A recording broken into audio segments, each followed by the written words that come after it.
Instagramda real hayotda menga ko'pchilik, o'sha ko'p singillarimiz menga yozishgan. Opa, nima qilsam bo'ladi? Chetga chiqmoqchiman, rostdan o'qimoqchiman, lekin ota-onam ruxsat berishmayapti chetga chiqish uchun deyishadi. Aslida ikkita pozitsiyani o'ylashimiz kerak. Ota-ona albatta o'zini farzandi haqida qayg'uradi, tashvishlanadi va u yerda qanaqa yashaydi degan o'y-xayollar o'tadi. Chunki ota-ona sifatida, misol uchun, farzandi hali chetda o'zi yashashga, mustaqil yashashga tayyor emas deb o'ylash mumkin.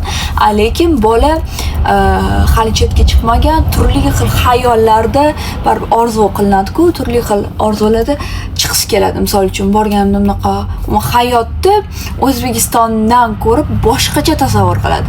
Lekin aslida boshlanishida hamma narsa siz tasavvur qilgandaqa bo'lmaydi. Misol uchun, men ham 19 yoshimda men chetda yashaganman, o'zim mustaqil tajribamdan kelib chiqib, boshlanishi har doim o'zingiz o'ylagandek bo'lmaydi. 99% da agar sizni tanishingiz bo'lmasa, rostdan ham agar sizni hech kimingiz bo'lmasa, tim bo'li bu jarayon juda qiyinlashadi. Agar sizga tanish holat, sizga tanish davlat bo'lsa, ya'ni tilini bilsangiz, bemalol olib keta olaman degan taqdiringizda ham baribir boshqacha bo'lishi mumkin. Endi keling, ota-onam menga ruxsat bermaganda men nima qilishim kerak deydiganlar, avvalambor siz rostdan ham ota-onangizni ishontirishingiz kerak. Nimaga? Chunki ota-onangiz nazdida siz hali ham yosh bolasizda. Bola, ota-ona uchun bolasi har doim yosh boladek bo'ladi-ku, nechaga kirganda. Ularni siz qila olishingiz haqida ishontiring. Ular ishonishlari kerak sizga. Orzularingizni ayting, sizga turmushga chiqishdan ko'ra o'z karyerasini qilish muhimligini ayting, kelajagingiz haqida gapirib bering ularga, ularni qiziqtiring. Misol uchun, ularga va'da bering, yaxshi yo'lda yurishingizni ayting.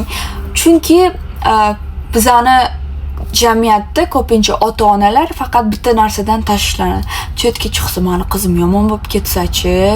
Tushunasizlarmi?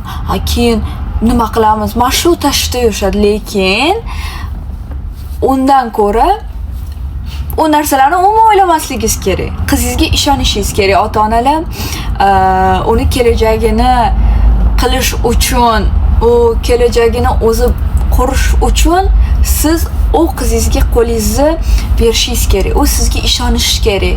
Chunki oddiygina birga turmushga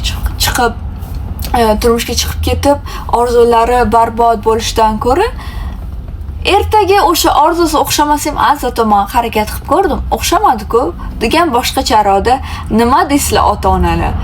Misol uchun, meni o'zimni oilamdan kelib chiqsam, ota-onam umuman qarshi bo'lmaganlar, chunki men yoshligimdan juda ham sho'stri bo'lganman.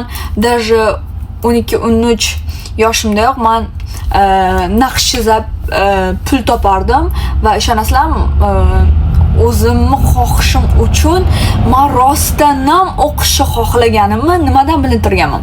O'zim ishlab kontraktimga pul to'plaganman, faqat o'qiganman. Ishonasizlarmi, даже meni uyga borib o'tirib olib kitob o'qishga umuman vaqtim bo'lmagan. O'tirib olib kitob o'qishga rostdan umuman vaqtim bo'lmagan. Men tumanda yashardim, lekin shaharda o'qirdim, litseyda. O'sha litseyga borib kelish uchun va o'sha shaharda repetitor olardim. Ham litseyda necha soat o'qib, keyin repetitorimga borardim. Repetitordan keyin uyimga taksida qatnardim. Umuman avtobus olmasdim, chunki vaqtni tejash uchun va taksida o'qib ketardim, ishonasizlar. Uyga borgandan keyin men soat 3 gacha naqsh chizardim va ertalab yana 6 da 3 soat 4 soat o'qilardim. Yana 6 da turib o'qishga ketish uchun tayyorgarlik ko'rardim. Xullas, agar siz rostdan ham xohlasangiz, nimadir qilasizmi o'sha uchun? Nimadir sertifikatlaringiz bormi? Shunaqa yoningizdagilar, yaqinlaringiz ko'rib, rostdan bu o'qishga borish xohlaydi degan xulosaga kelyaptim. Hammasi o'ziga bog'liq. Tushunasizmi? Hammasi o'ziga bog'liq. Men o'sha 19 yoshimda Janubiy Koreyaga bordim. Bakalavr, magistraturani o'qidim, lekin Amerikaga keldim va magistraturamni tugatishga tugata olmadim. Va Amerikaga keldim. Hozir Amerikada yashayapman. Tushunasizlarmi?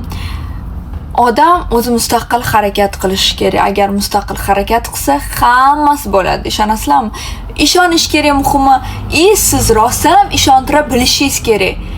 Yutuqlaringiz bilan, harakatingiz bilan va xohishingiz bilan. Bittagina xohish, misol uchun, siz aytasiz, "Olma pish, og'zimga pish" desangiz, umuman amalga oshmaydi bu, to'g'rimi? O'shuning uchun rezultat bilan ularni ishontiring.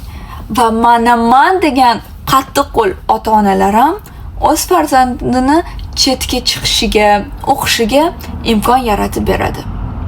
O'z fikringizni kommentariyada qoldiring.